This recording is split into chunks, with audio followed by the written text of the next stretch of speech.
把这个放在案几上。今日可是大王的寿辰，你们都好好布置，不许偷懒，听见没有？是。准备的怎么样了？王后，准备差不多了。王后，众夫人都来了，那魏夫人也来了，还带来了寿礼。我没派人去请她呀。王后，今日是大王的寿辰，那魏夫人又未获罪，得饶人处且饶人。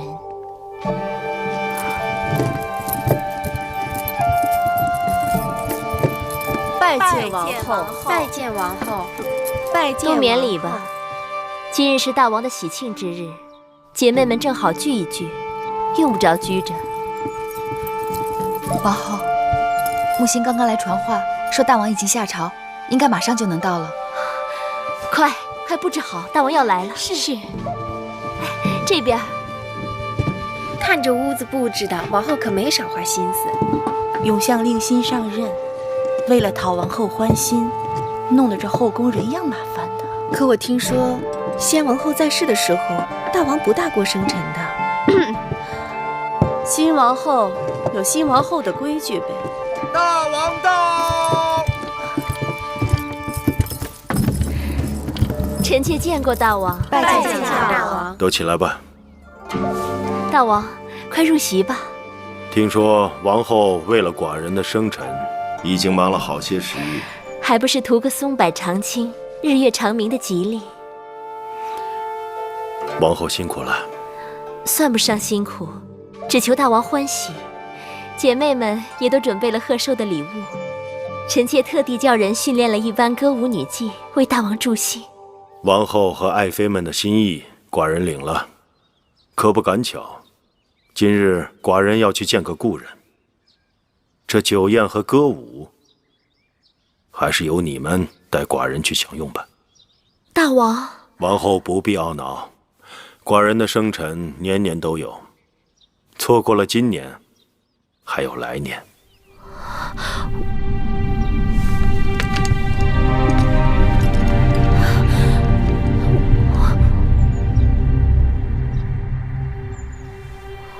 故人？哪一位故人？一定是大王看中的故人。大王的心思可不是我们这些做臣妾的能猜测得到的。说来也不奇怪，这些年大王并不重视自己的生辰。大监，王后，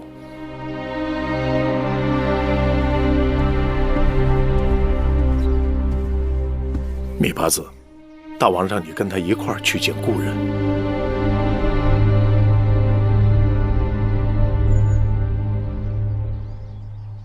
米八子，请。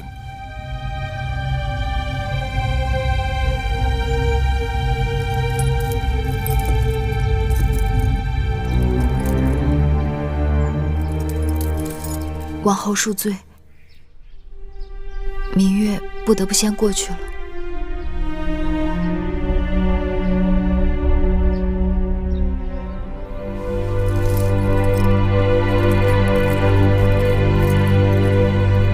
大监，王后，能否告诉我，大王不过生辰的缘由？这老奴就不好多嘴了。那这寿宴怎么办？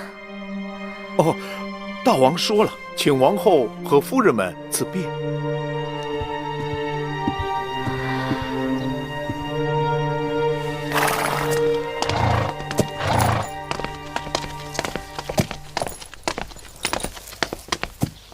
大王，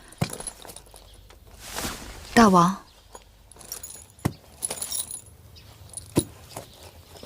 跟寡人出宫一趟。是。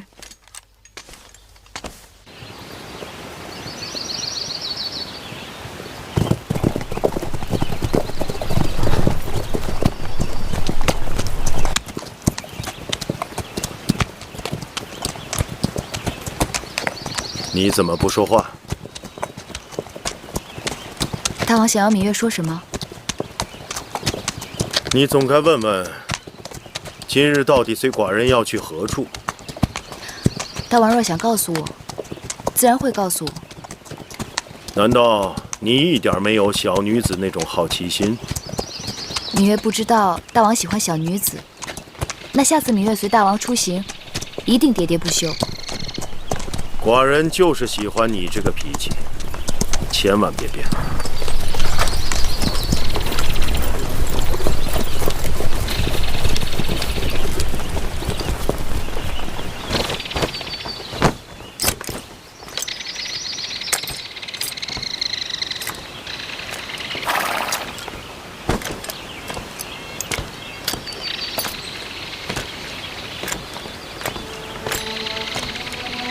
跟着去吧，慢一点啊。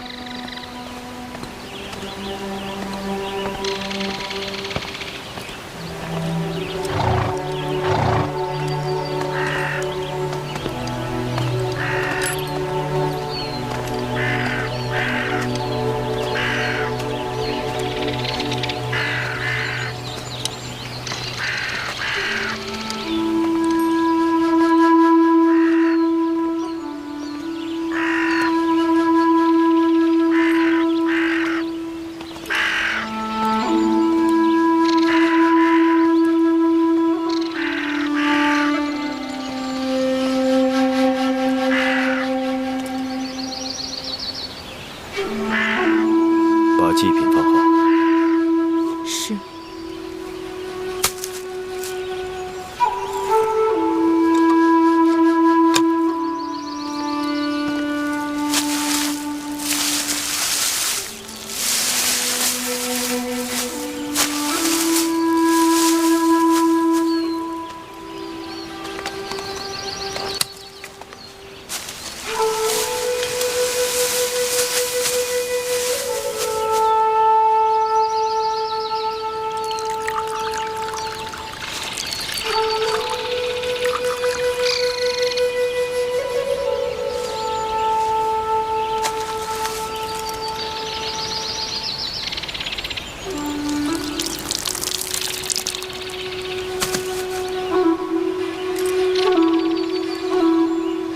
自君之后，世上再无一人可与你比肩。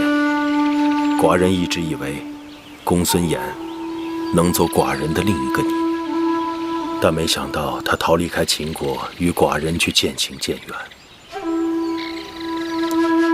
当初你离开秦国的时候，可也怀着满腔恨意吗？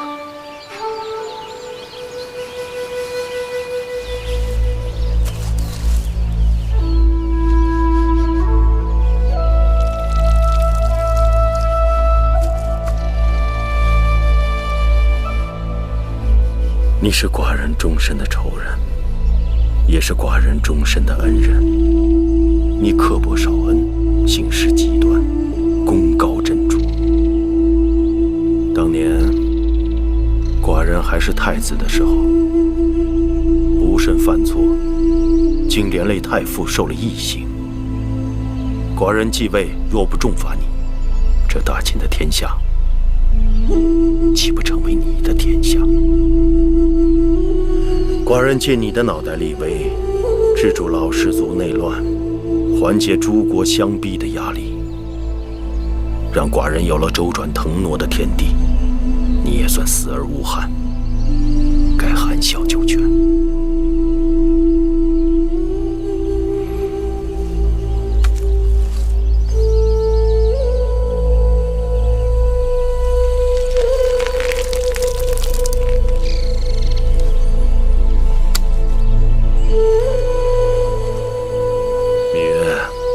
现在知道这里面埋的人是谁了吗？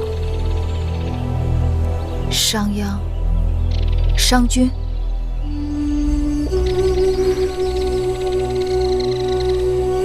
商君之墓，为何会在这样一个荒芜之地？寡人继位后，将商鞅以谋逆之罪五马分尸，曝尸于世。后来商鞅的门人悄悄收起残尸，准备带到魏国去。经过关卡的时候被查获，弃尸而逃。当地守将草草将其尸身埋葬于此处。大王这些年有时素服出宫，原来是来祭奠商君。商君与寡人可谓祸福相连。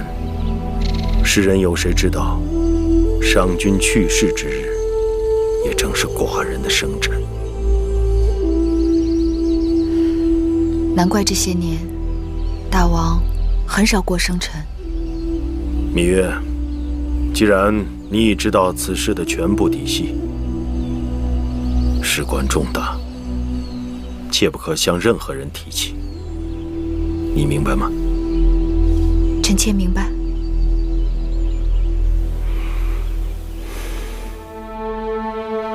大王生辰去见故人，要说陪伴，也应该是王后，哪轮得到他芈月？王后平日性情好，总是对他包容忍让。怎么样，还是欺负到王后头上来了？你们这些蠢人闭嘴！大王出行要谁陪伴？岂是他一个芈月能左右的？我伤心的是，大王出行，明示于他，却隐瞒于我们。芈月那狐妹子手段，我们又不是没见过。你们只知道以色示人，芈月偏偏用的不是你们想的那种手段。自古后宫，谁不是以色示人？以色示人，色衰爱弛。况且大王并非爱色之人，我对大王真心，大王未必珍惜。大王想要的是懂得他心思的人。莫非芈月有读心术？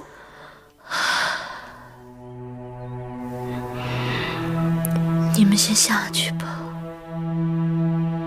我发了。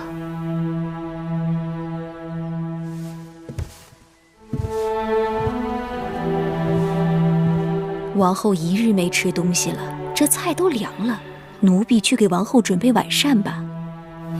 我不饿，我只想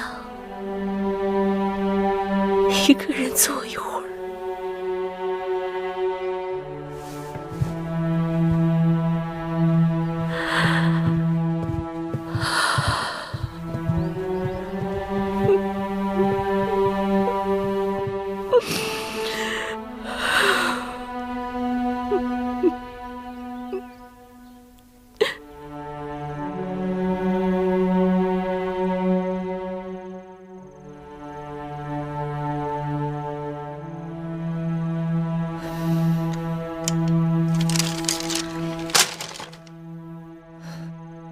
月儿，今日之事，只怕是真的得罪了王后。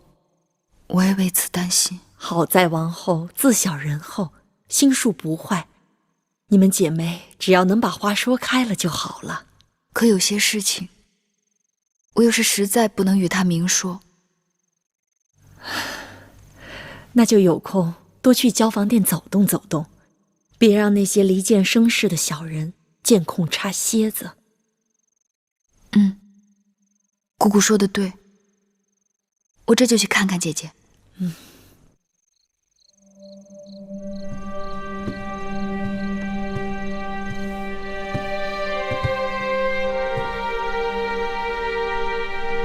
姐姐，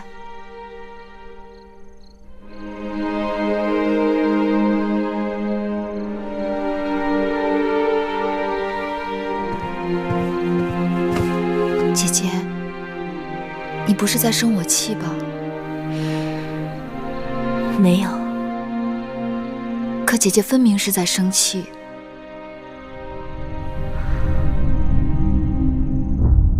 那你就告诉我，你今日与大王去了哪里？见了哪位故人？这就是我特意要来见姐姐的原因。我今日与大王去了哪儿，见了何人，却是一次也不能向外人吐露。外人，你我是姐妹，我从没有一件事情隐瞒过你。姐姐，此事真的无奈，还请姐姐海涵。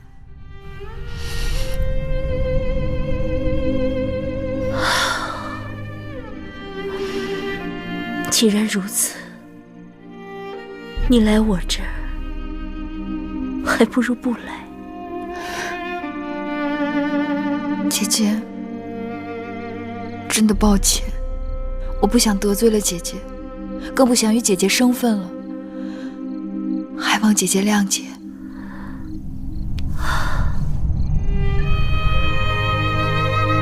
回去吧。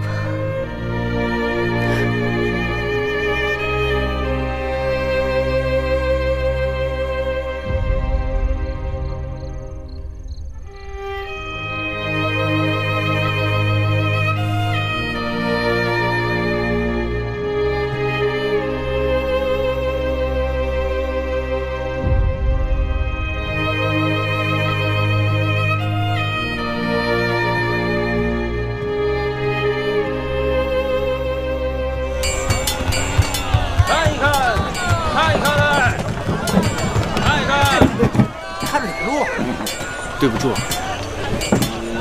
等，我刚刚想起来了，你采买的单子里面要加上川贝母、益母草和连翘。店里头断货几日了，宫里的女医治几日要用的。那个女医治啊，最难打发了。上次店里给她准备了川贝母，她说那是北贝，药性差，材料不好，还说啊，她在楚国的时候只用松贝和青贝，要不是这两种，她不要。那你就给她找松贝嘛，反正是宫里要的东西，又不会差我们的钱。去吧，好吧。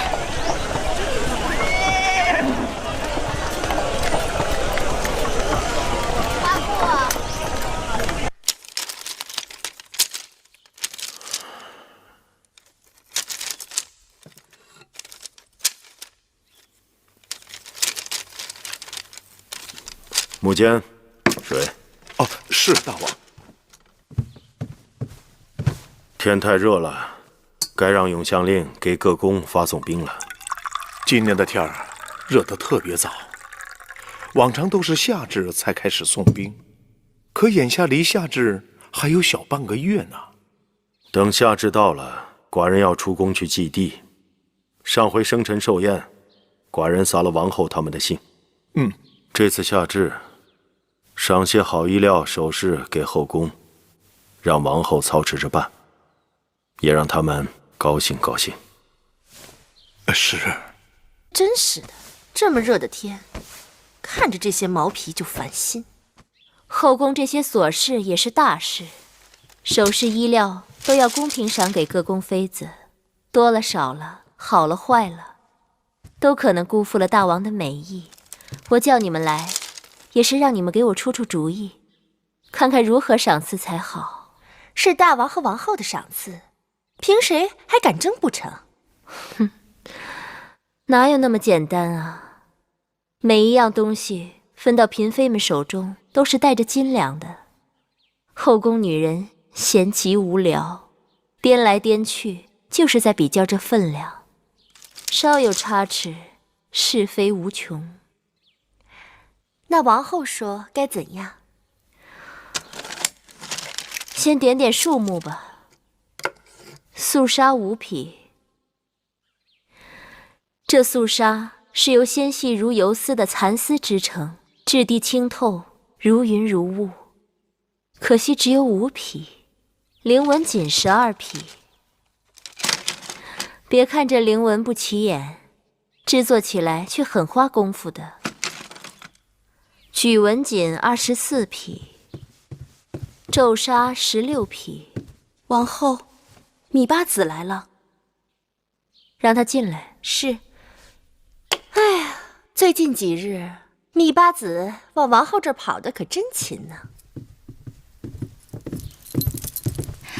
拜见王后。免礼。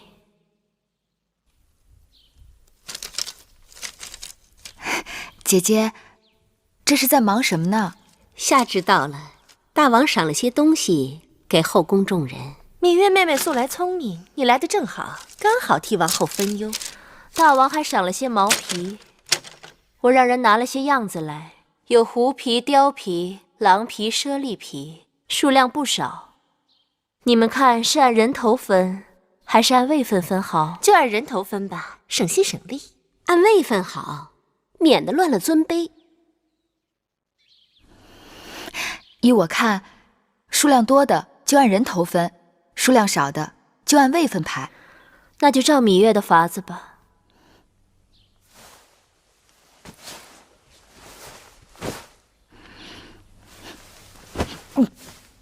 哟，妹妹怎么了？这皮子味好重。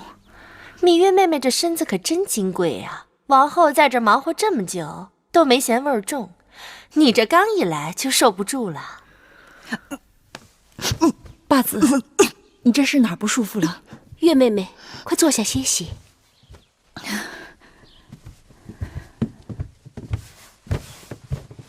这几天热得厉害，别是中暑了，喝口水吧。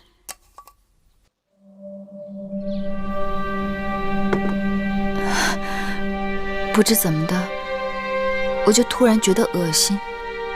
珍珠，去太医院叫太医。是，天气这么热，是人都会觉得不舒服。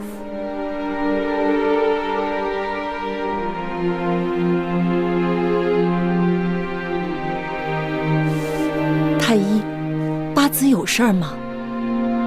当然有事。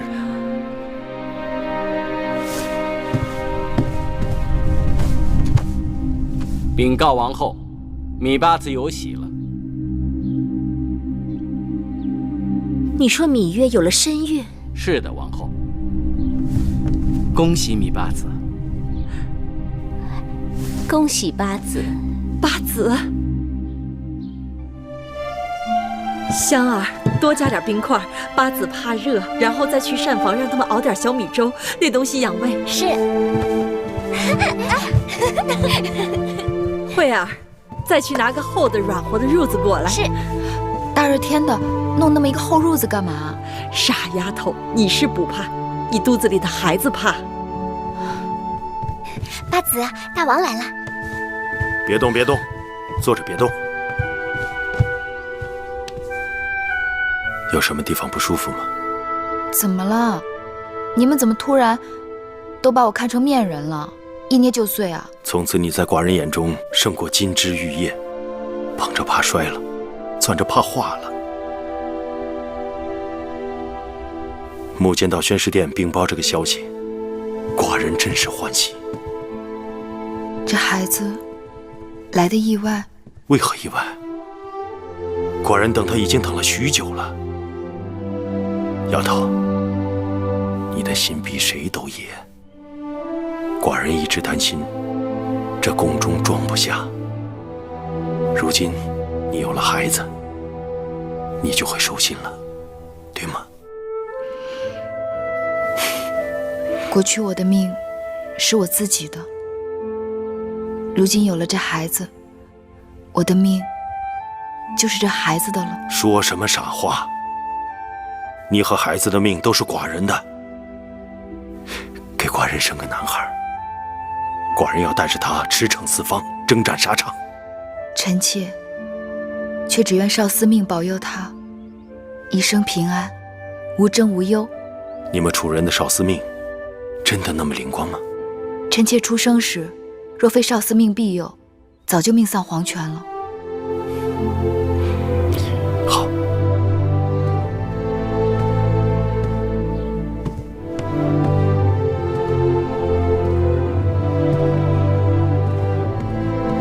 大王，拜见大王。免礼。你八子有了身孕，寡人打算把八子的保胎安胎之事交给你们两人。李密，你主管诊脉下药，医治亲自调理芈月的饮食。你们要细心打理，切不可有任何差池。是。是。慧儿，你看，哪来的黄雀啊？永香令让我拿来的，说是大王赏的。八子现在有身孕了，不能外出，怕她闷得慌，让2只小鸟陪陪她。把鸟拿来。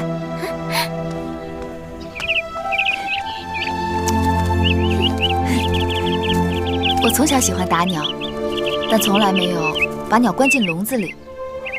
把它们挂在屋檐下吧，让它们日日给你和孩子唱歌。关在笼子里，本就是他们不情愿的，鸣叫又怎能动听？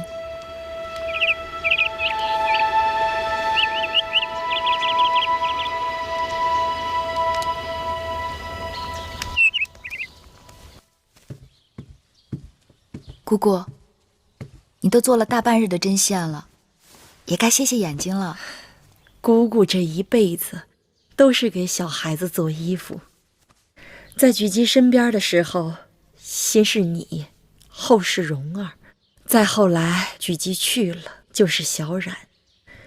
眼看你们这些孩子都长大了，我又开始给你们的孩子做衣裳了。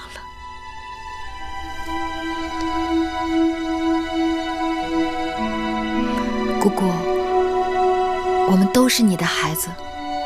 姑姑能给你的孩子做衣裳，心里高兴。月儿也要有自己的骨肉了。要是你娘亲跟举姬能看到，该有多好啊！娘亲和举姬定想不到，我会有一日嫁到这秦宫来。以你小时候的野性子看，无论是嫁到哪个后宫，都是管束不住你的。可如今，我就跟那黄鸟一样，关进笼子，想飞也飞不出去了。这世间就再也没有以往的芈月了。智姑姑，八子该喝安胎药了。智姑姑，大王让你到会院来照顾我，辛苦你了。只要你好，你腹中的胎儿好，我再辛苦都不算什么。女医治是看着你出生的人，如今又要看着你的孩子出生了，也是缘分。智姑姑，听你说起过你的独子金儿这2年到咸阳来做生意了，如今也该娶亲了吧？金儿去年娶的亲，眼下媳妇有了身孕，我也是要做祖母的人了。智姑姑好福气。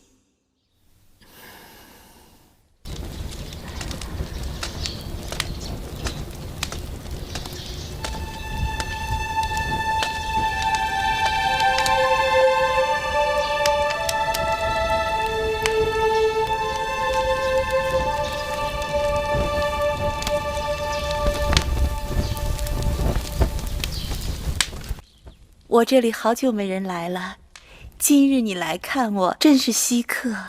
我知道你一贯喜好清静，来多了也是不胜叨扰。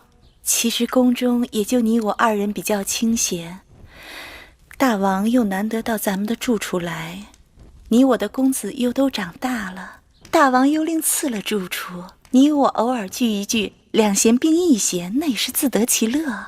闲有闲的好处，如今宫中最热闹的就是会院。芈月有了身孕，受大王整日眷顾，别人自然趋之若鹜。可你事事都好了，就会有人眼热，那不好的说不定就来了。妹妹说的有道理。夫人，大王来了。谁？大王。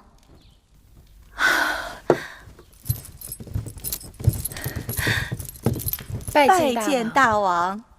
好久都没有来了，闲着无事，来看看你。你也在这儿，可见寡人今日是来对了。多谢大王。宫中都说长宁殿清雅宁静，可惜太大，太过冷清。大王说的极是，偌大的宫殿只住着我们主仆几个人，自从焕儿搬出去，臣妾也觉得冷清了不少。既然嫌冷清，寡人就安排个人跟你一起住，如何？多谢大王体贴，臣妾正缺个妹妹作伴呢。你看芈月如何？刚才臣妾还和妹妹念叨起芈月，那真是臣妾之幸。芈月住的会院过于荒僻简陋，也安排不开过多的奴婢。如今芈月怀有身孕，寡人想让她换个地方。大王请放心，臣妾好歹也养过孩子，大王尽管把芈月交给臣妾便是。好，那就这么定了。恭送大王。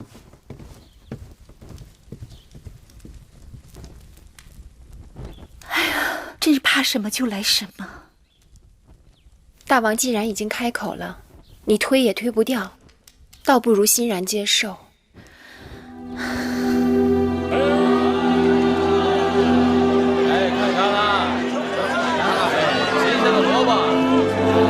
谢谢谢谢。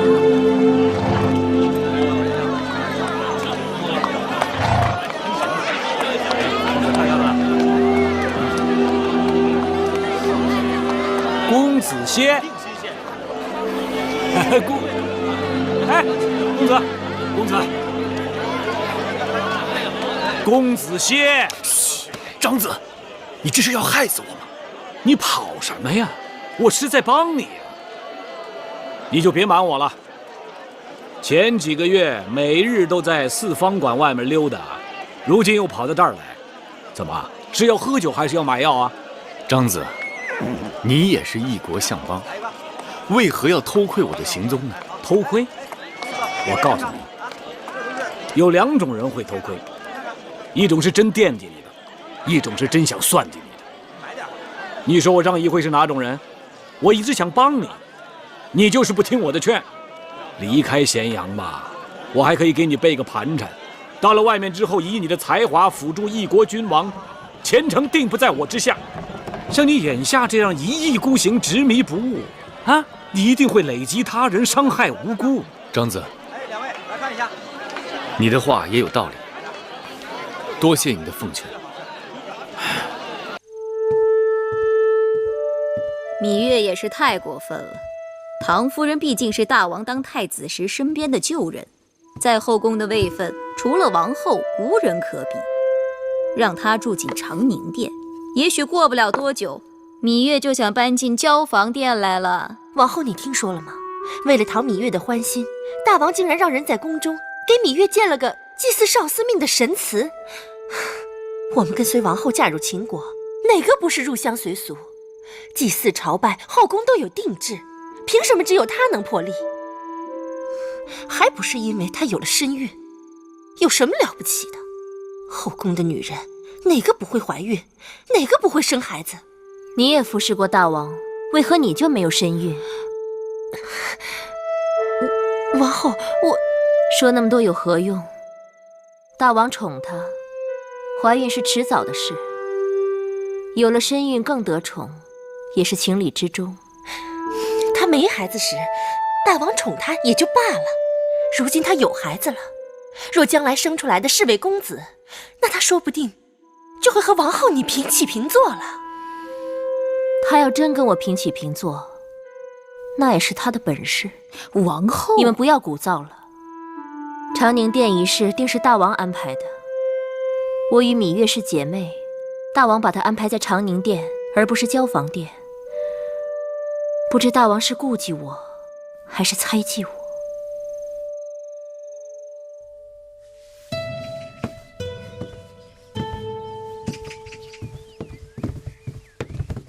王后，芈八子来了。妹妹，姐姐，妹妹快请起。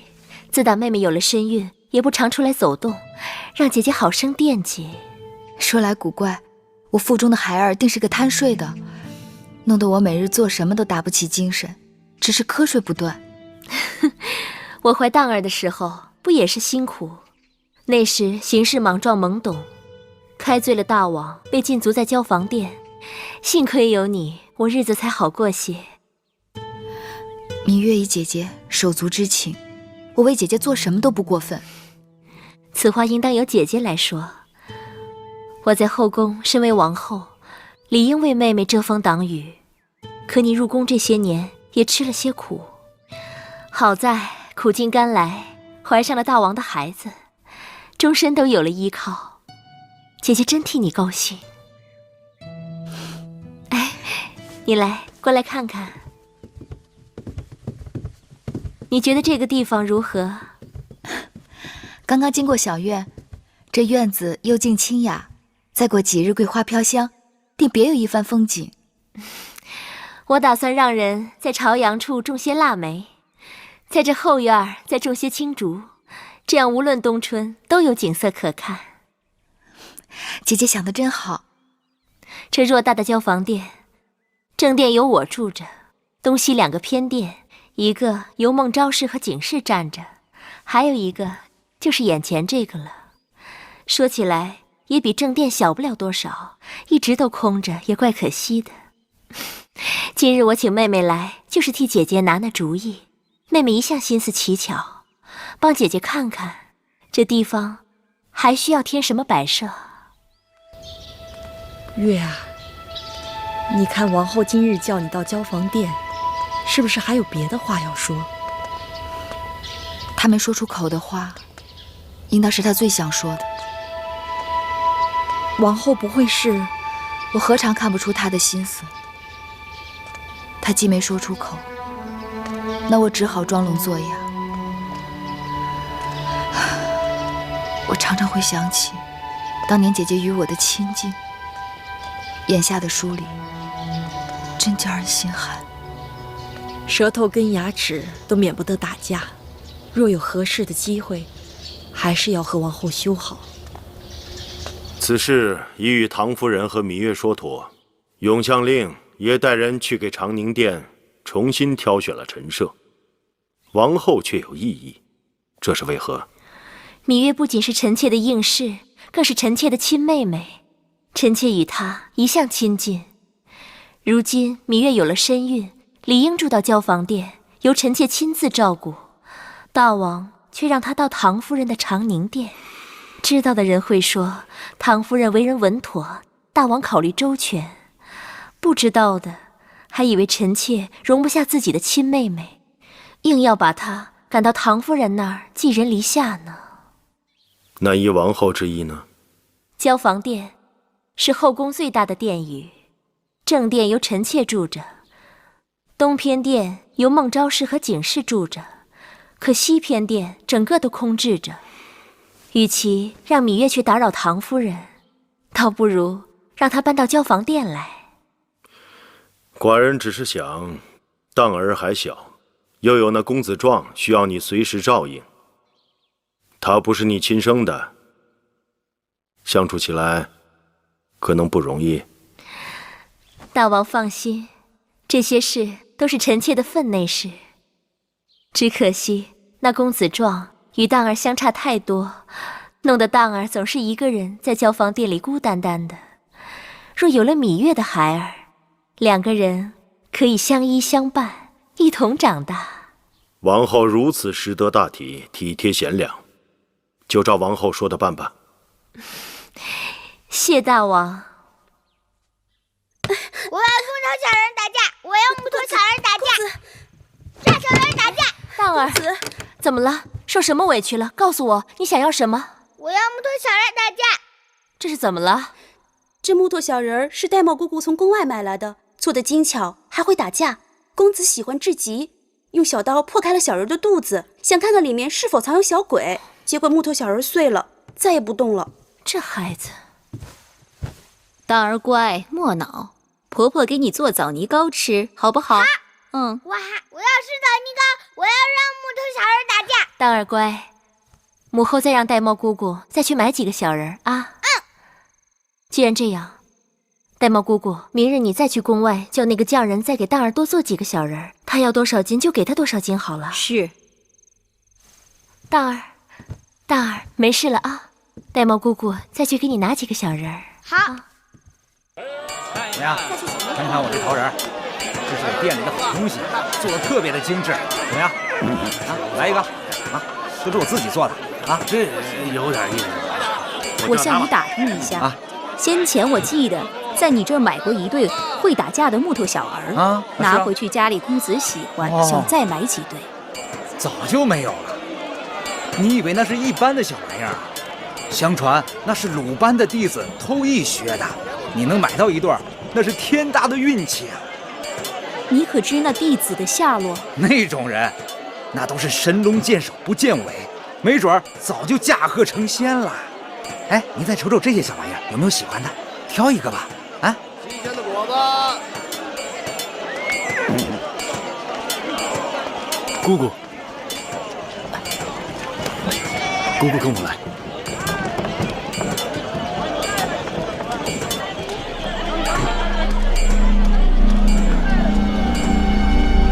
姑姑，2月有余，你让子歇望眼欲穿。公子歇，不是我不想帮你，此事难办。月儿可看了我的书信？姑姑还没有给月儿。我把信给烧了。姑姑怎能如此狠心？只是你这封信来得太不是时候了。姑姑，子歇等你的回音，食不知味，夜不能寐。你为何不能成全子歇？不是我不想成全你，是太晚了。我望月儿咫尺之间，月儿望我阴阳之隔。我让她知道我还活着，有何不妥？你最好让她以为你已经死了，这样对她最好。我曾经听她亲口对魁姑说，世间再没有以往的芈月了。我不信，月儿她不是那样的人。我要怎么说你才能相信呢？实话跟你说吧，她有了身孕，怀上了大王的孩子。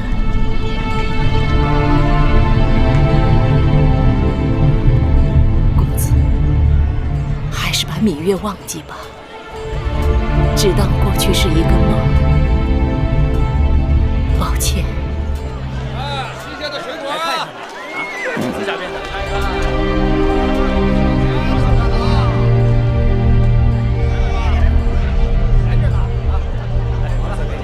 刚摘的啊，看一下。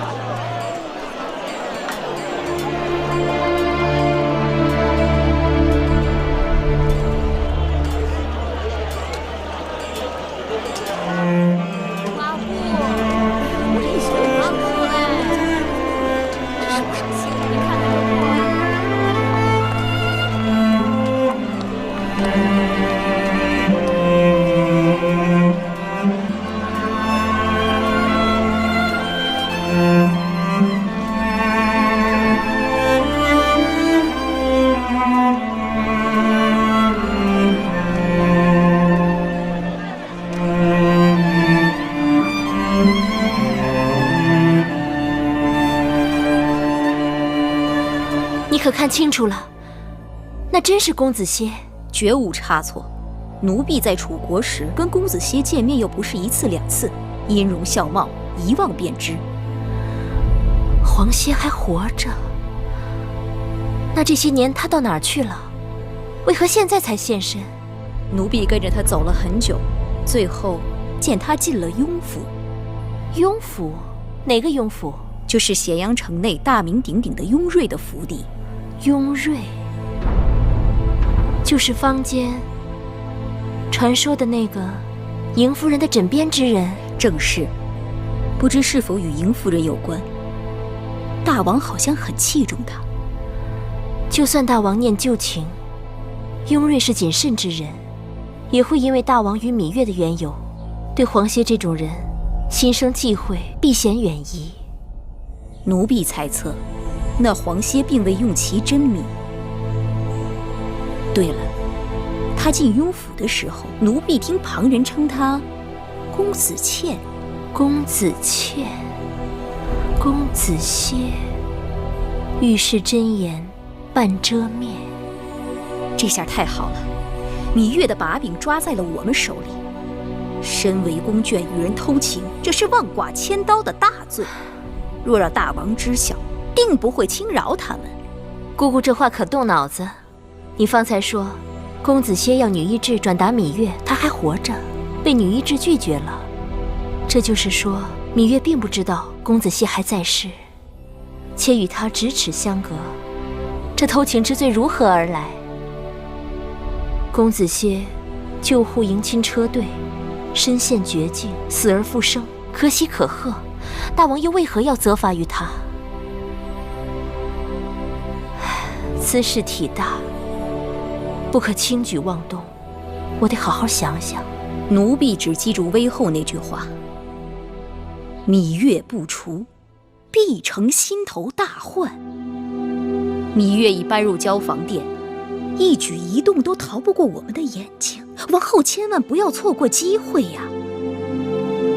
芈月今日搬入交房殿，我得去看看她安顿的如何。是，奴婢随你去。姑姑就别跟着了，姑姑直肠子，眉眼里全都是话。芈月是聪明人，我可不想让她心生猜疑。算了，我晚上再去。另外，今日的事，对谁都不可泄露。是。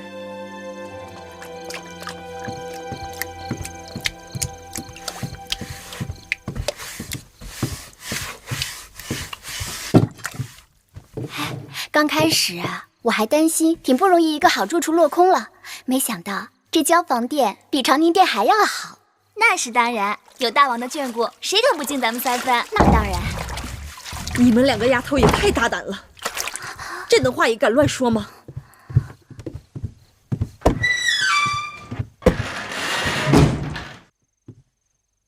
这儿是交房殿，王后才是一殿之主，这里不比会院冷僻肃静。这么多人同一屋檐下，人多口杂，行事要处处小心。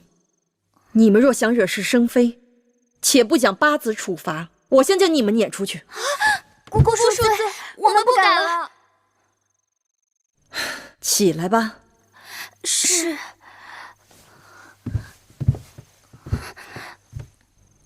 记住了，以后做事多用眼睛和耳朵，少用嘴。是。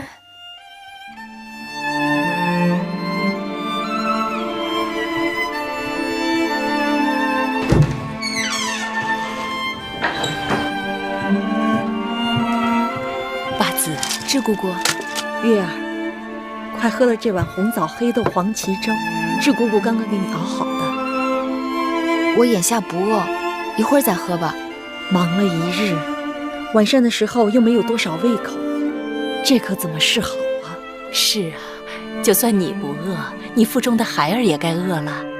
你眼下是一人吃两人饱啊。孩儿听到没？两个姑姑都说你饿了，就算娘亲不吃，也要替你吃。八子，王后来了。姐姐，妹妹快别动，让你住到我这儿来，就是为了让你安心养胎。以后问候请安的事情全都免了。你要再跟我多礼，那就见外了。多谢姐姐体谅。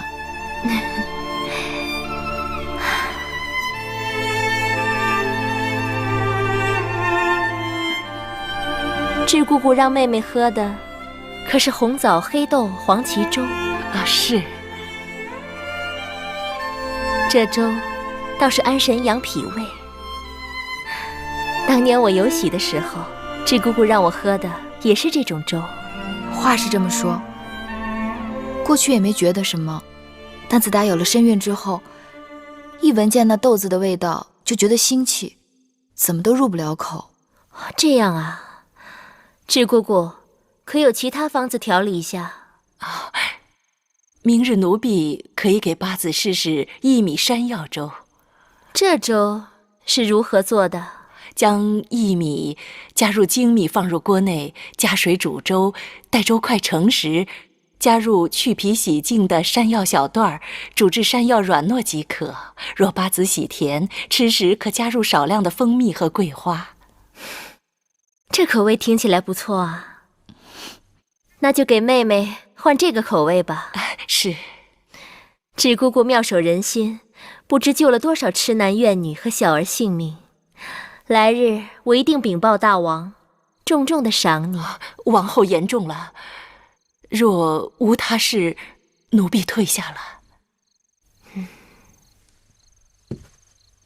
你搬进这交房殿，对这摆设布置，还有没有不中意的？姐姐精心筹划，月儿道谢都来不及。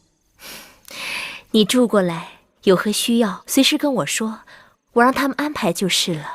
多谢姐姐。你们都先下去吧。是。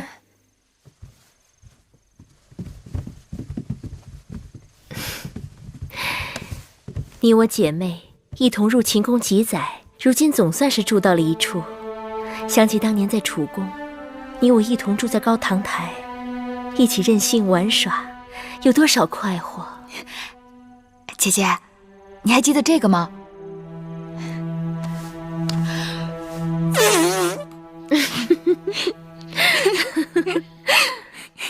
当然记得了，我还记得你帮我去给秦王送书信，被母后罚，禁闭在月华台。幸亏公子歇拼了命的救你，你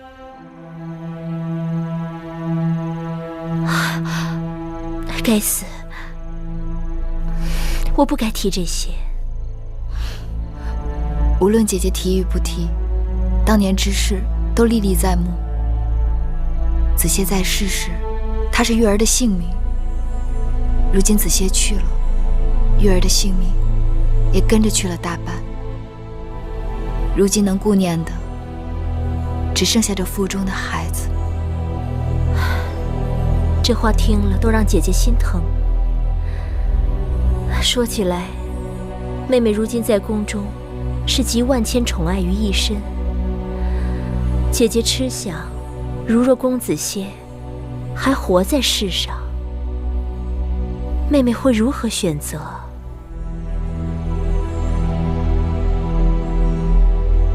姐姐，若是能让子歇复生，就算赴汤蹈火，我也要。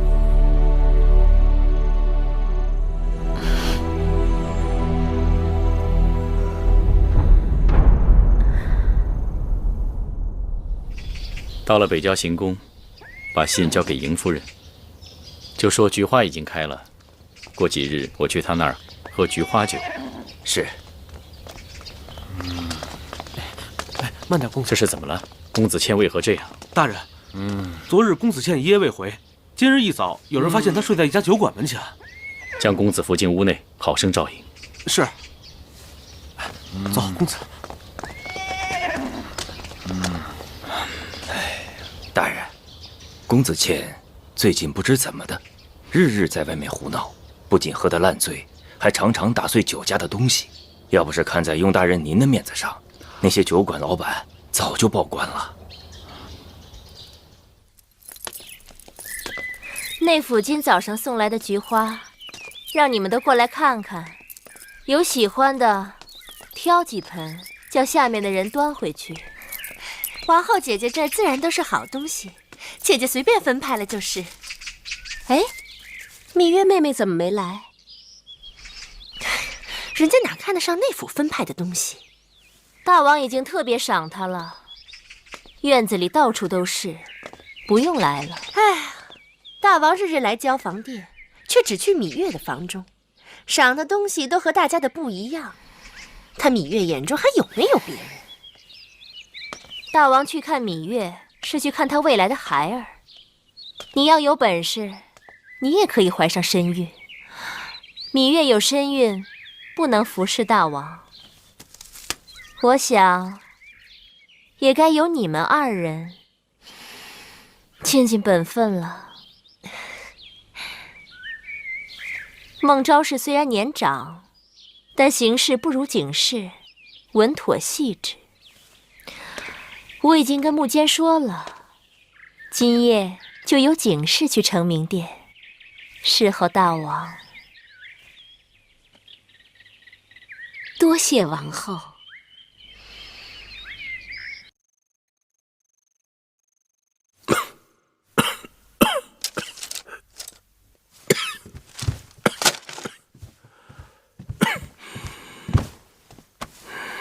大王是不是受了风寒？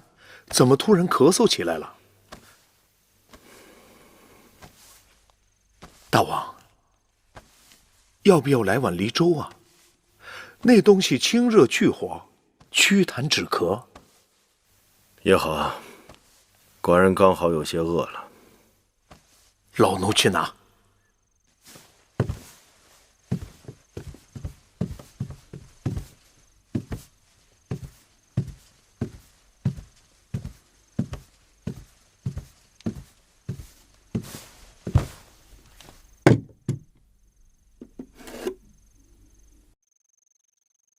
大王，怎么会是你啊？王后听说大王近日辛劳，偶感风寒，亲手给大王做了梨粥，让臣妾送来。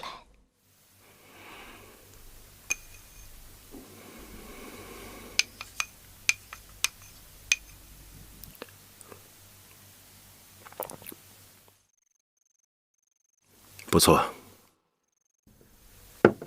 寡人知道，做这粥不胜繁琐，要给梨去皮去核，捣烂过滤取汁，还要用精米小火慢慢熬粥。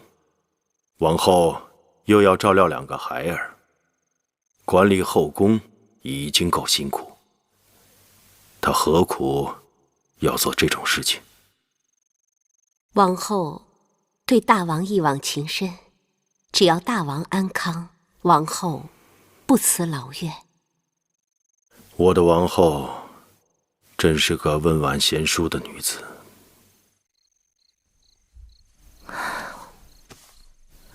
我觉得还是不要的好。珊瑚，我今夜要睡香枕，去给我准备一下。是。姑姑，去把她红枣鹌鹑汤温一温。王后睡前还想喝碗汤，姑姑去温就是了。王后，你忘了，你已经让警士去了成明殿。人是我派去的，我又怎会忘？是。大王，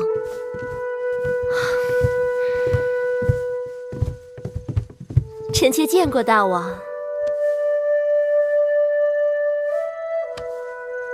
王后今夜光彩照人。臣妾身为后宫表率，没有蓬头垢面，便被大王打去。寡人今日喝了你亲手做的梨粥，突然想过来看看你。臣妾知道大王政务繁忙，不敢肆意打扰，只想提醒大王保重身体。王后温柔敦厚，是寡人之大幸。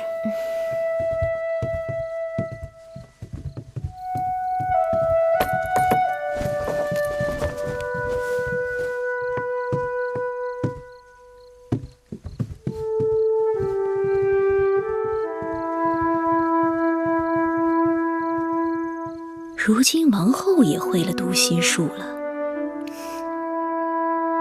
公子，记住，公子真厉害。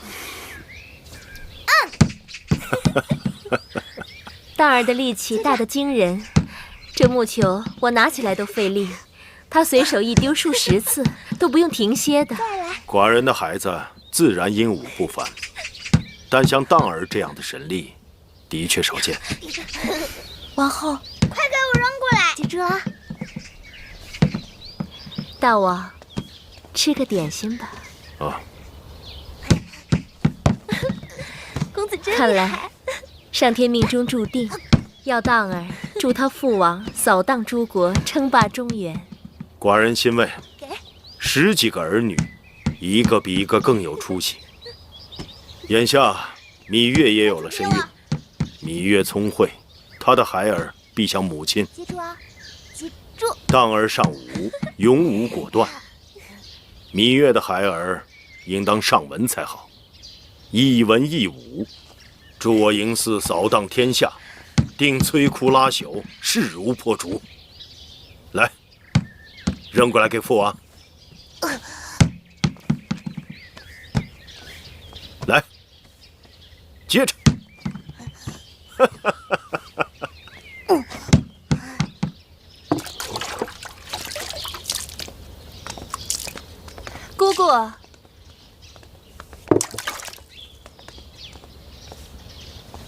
王后可在殿中？王后去看望芈月了。唉，王后真是体恤宫中姐妹。就说那芈月怀孕，王后隔三差五的就往西偏殿跑，如此精心呵护，我看着都眼红。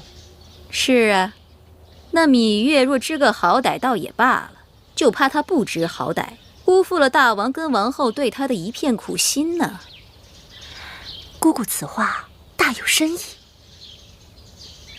你们退下。是。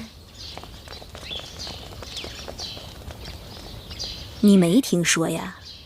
那楚国公子黄歇并未葬身山崖，如今又到咸阳城来寻芈月了啊！就住在雍瑞大人的府中。当真？芈月宠冠后宫，如今又怀有身孕，他可知道此事？知道又能怎么样啊？这宫墙高大，他们俩想要见一面，只怕也是不容易。可那黄歇前来咸阳寻芈月，怎肯罢休？可不是啊，幸亏有这宫墙隔着，要不然他们两个人干柴烈火的。哎呀，奴婢多嘴了，此事干系重大，夫人还是不要打听的好。对，姑姑说的对。那我先回去了。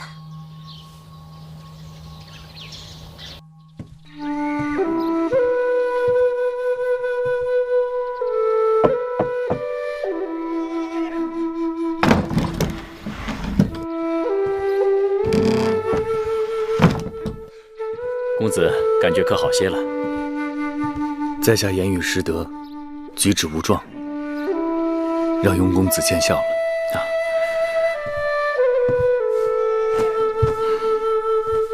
公子在我雍府暂且栖身，如遇有难处，可直言相告。我黄倩感念雍公子知遇之恩，只是我生性喜欢漂泊，遇事放任为俗，难以在一地久居。过几日，我便打算离开咸阳，回楚国了。唉，公子有经纬天下之术，乃盖世英才。若公子执意要走，盘缠自有雍瑞筹措。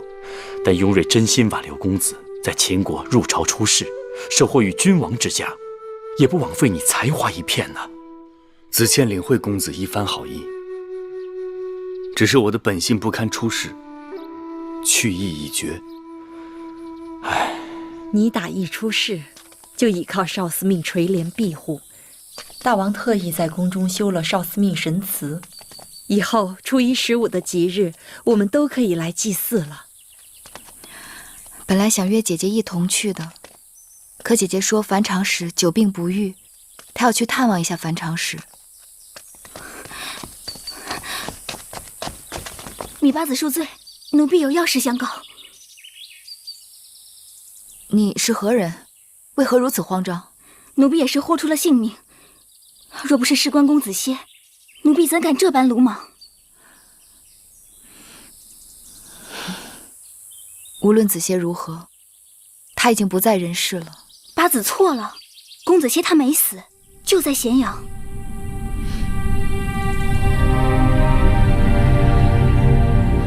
不，你在胡说！我亲眼见到子歇，他掉落悬崖，我还去他葬身之处寻找，可有见到他尸身。如今他寄人篱下，改名换姓，只是苦于无法联络到八子。你是何人？怎知不是狂语？我也是楚国人，在楚宫中伺候太子恒。南薰殿曾经失盗，幸亏公子歇出面为我洗清了嫌疑。王后出嫁时，我被指派为粗使奴婢陪嫁到秦宫。公子歇曾对我有大恩，奴婢愿以命相陪。谁人能证明你说的是实话？姑姑可以去盘询女医治。公子歇在世的事，她早已知晓。公子歇还曾经托他带书信给八子。这里不是说话之地，过几日我找机会再与八子联络。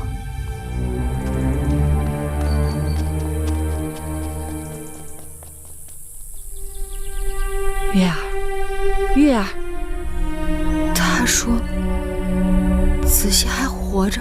此人来历不明，我们不能轻信。可他明明说子熙还活着。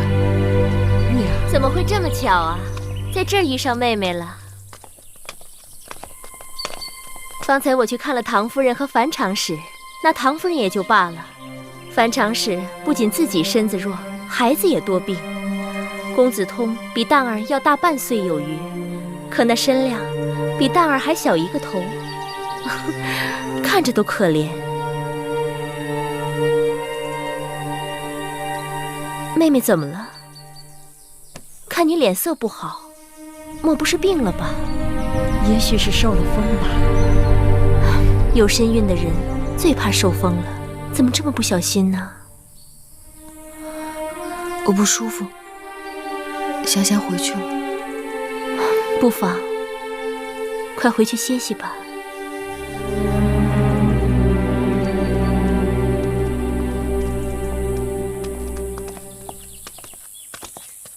我今日一早看见他还好好的，怎么说病就病了？